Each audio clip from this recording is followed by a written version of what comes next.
Hi everybody and welcome to the 5 Bytes Podcast. I'm your host, Rory Monahan. The podcast, as always, is brought to you by my sponsors.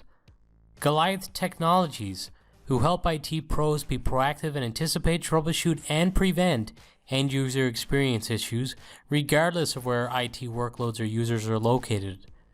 And also by Liquidware, creators of FlexApp, the most feature-rich application layering product on the market today. And finally, by PolicyPack Software, who are going to be at both the Ignite the Tour event in Washington, D.C. and the Ignite the Tour event in Chicago. The D.C. event will be held on February 6th and 7th, and the Chicago event will be held April 15th and 16th. If you're in the area for either of those events, I encourage you to go check it out and check out PolicyPack. And now for some news. This week, VMware unfortunately had a round of layoffs. In their own statement, they suggest it involved a limited number of employees as part of a workforce rebalancing. CRN.com carried a statement from VMware stating, quote, "This is part of a regular workforce rebalancing that ensures resources across VMware's global businesses and geographies are aligned with strategic objectives and customer needs," end quote. CRN suggests this number may be in the hundreds. Over on thelayoff.com, which is an anonymous forum for employees to post about layoffs and changes within organizations, they've got a lot of pretty interesting rumors. If you've never checked out thelayoff.com, it's pretty interesting. You have to take things with a pinch of salt, though, since it is anonymous. But when you see a certain level of activity to a specific company, it can be an indicator that there's like sizable changes going on. And obviously with the layoffs at VMware and them being public knowledge now, there's some pretty interesting stuff over on thelayoff.com about the VMware layoffs. Although you can find plenty of posts where people reply calling out lies. So again, a massive pinch of salt. Unfortunately, layoffs at this time of year seem to be an annual occurrence at VMware, a company which has over 20,000 employees. One great thing to see when this happens is the outpouring from others in the community, giving words of encouragement and even providing leads for jobs to those who have been affected. I noticed, for example, Nutanix, Datrium, NVIDIA, and many others letting anyone affected know that they are hiring. So if you have been let go by VMware, I suggest you check out job postings by Nutanix, Datrium, and NVIDIA. And if you're not on Twitter yet, I encourage you to join Twitter if you're just listening to the podcast and you're not on Twitter, because it can be a really great source for leads like this. Last week, I covered the fact that the last Windows 7 patches ended up breaking wallpapers and wondered out loud if Microsoft would step up and fix this or not, since Windows 7 obviously is end of life. Well, it looks like we got the answer. They will be fixing the issue, and you can expect a fix in mid-February if you are entitled to extended support. If not, you may be up the river without a paddle. It has been announced that Virginia Rometty will be stepping down as CEO of IBM effective April 6th to be replaced with Arvind Krishna. Rometty will remain the company's executive chairman through the end of the year and will then retire. CNBC.com reported that Red Hat's former CEO is becoming president of the company. Microsoft have released a new version of the Windows Desktop Client, version 1.2.605, and it now allows you to select which displays to use for desktop connections, including with WVD. They've fixed issues where the connection settings didn't display the correct available scale factors, fixed an issue with where narrator couldn't read the dialogue shown while the connection initiated, fixed an issue where the wrong username displayed when the Azure Active Directory and Active Directory names didn't match. Also fixed an issue that caused the client to stop responding when attaching a headset, plus more. Microsoft also released PowerShell Core version 6.2.4, which doesn't bring much in the way of new capabilities, but does have several fixes. You can check out a list of the fixes for yourself, briefly by looking at the YouTube video version of this episode of the podcast, which is episode 109. And you'll find the link for that on 5bytespodcast.com, or you can find the link to the release notes, and I'll share that with 5bytespodcast.com under reference links for episode 109. LandScan version 6.3.0 has been released, and it includes a new right-click menu to open a URL in the browser, as well as gives you the ability to add your own custom URLs for each device. If you're not familiar with LandScan, it's pretty cool. You're able to connect to a network and then scan for other devices on the network and do port scans and a few different cool things. Their app in the App Store for macOS is pretty handy. IGEL Disrupt 2020 was held in Nashville, Tennessee this week. And yes, I did call it IGEL instead of Eagle. It looked like a really great event from what I read online. ControlUp had some very exciting announcements. They now support IGEL devices.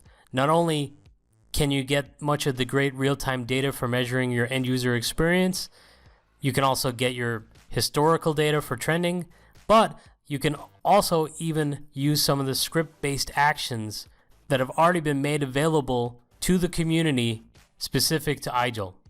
It includes the ability to quickly get machine details, get a list of assigned profiles, force a reboot or a wake up, and the ability to initiate a shadow terminal, plus the ability to push an update configuration all from within the ControlUp console. CloudJumper were also in attendance, talking about the integration of CloudJumper with WVD through IGEL devices.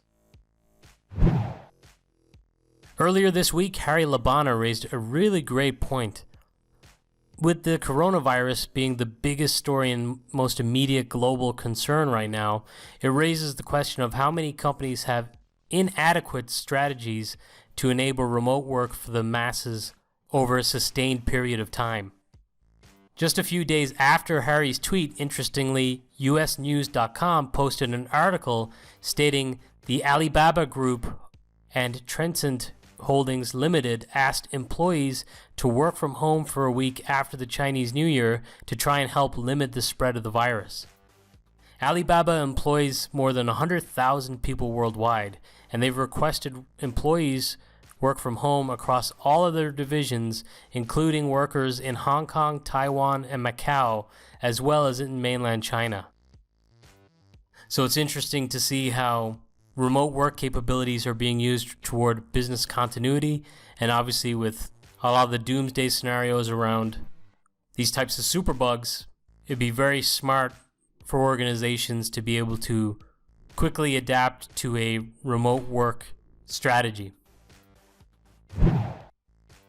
ZDNet have shared a table listing antivirus manufacturers and their current support plans for Windows 7. Most who have a roadmap that they've announced intend to support for at least 2 more years. I'll share a link with this episode if you want to take a look at the entire list, or again, you can just watch the YouTube version of this episode. But you'll find that link on 5bytespodcast.com under reference links for episode 109. This week there were reports of cyber attacks on the United Nations. Dozens of the UN servers, including systems at its human rights offices as well as its human resources department, were compromised and some administrator accounts breached. It has been stated they are assuming the entire domain has been compromised and will proceed to take action with the assumption that that is the case, but according to a report from the new humanitarian.org, there is no active attack ongoing right now, but it's believed the attacker is lying dormant in their environment. At this time, they are unsure what, if any, data has been leaked or downloaded outside of their network. They were not very transparent about what was going on, and even still, as of the time of this recording, some are chastising them online on how they have handled this breach so far. Kevin Beaumont suggests the SharePoint vulnerability CVE-2019-0604 was used for this attack. And for some context, a patch for that vulnerability was released by Microsoft over a year ago. So obviously someone slept on that. Kevin also went on to warn others that while the vulnerability doesn't list SharePoint 2007 as being vulnerable to the exploits, it is. So do not assume you are safe on that older version. Take the appropriate measures. Cisco have addressed a flaw in their WebEx product. CVE-2020-3142 is the label for the vulnerability, which could allow an attacker to enter a password-protected meeting without authenticating. According to securityaffairs.co, in order to exploit this vulnerability, the attacker only needs to know the meeting ID that, once inserted in the WebEx mobile application for iOS or Android, will allow them to join the meeting bypassing any authentication. So ensure you are running version 39.11.5 of WebEx or later, and 40.1.3 and later for WebEx Meeting Suite sites and WebEx Meetings Online sites. In some other news about Cisco WebEx, upcoming versions of WebEx will see some new features, including automated recording and transcription of conversations, which Cisco said will remove the need for extensive note-taking during meetings.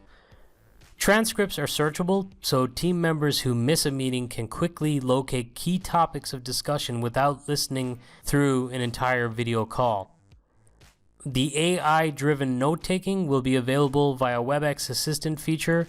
The AI-driven note-taking will be available via the WebEx Assistant feature that will begin to trial in March, according to computerworld.com. It was a pretty busy week for Google news too, with them temporarily pulling paid Chrome extensions and announcing they would revert some of their recent changes around search displays that some have claimed deceptively displayed promoted content as top search results. And interestingly, once again this week it was highlighted that there's a blossoming working relationship between Microsoft and Google's development teams, with TheVerge.com reporting that Microsoft will help Google to improve their tab management feature by taking what they have added to the Chromium version of Edge into the Chrome base. So pretty interesting and strange times.